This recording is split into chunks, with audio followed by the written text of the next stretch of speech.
செம்ம ரிச்சா இருக்கு கைஸ். பார்க்கவே பாருங்களேன். அப்படியே இந்த சாக்லேட் லவர்லாம் வந்து எனக்கு வந்து ஐஸ்கிரீம்ல வந்து சாக்லேட் ஃப்ளேவர் பிடிக்காது. பட் கேக்ல எனக்கு சாக்லேட் ஃப்ளேவர் தான் பிடிக்கும். ஓகே, இது டேஸ்ட் பண்ணி பார்க்கலாம். இந்த ரிச்னஸ் தெரியுது. அப்படியே திக்கா செம்மையா இருக்கு. இந்த பாருங்க, அவ்வளோ திக்கா இருக்கு. க்ரீமா இல்லை, நான் இங்கே கை வைக்கிறேன், கையில் ஓட்டல.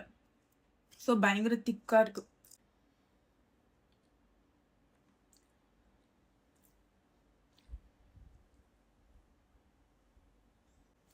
அப்படியே வாய் ஃபுல்லா சாக்லேட்டு அப்படி இருக்கு.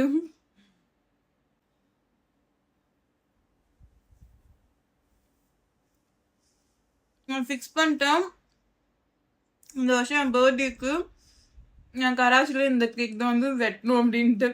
செம்மையாக இருக்குது சாப்பிட.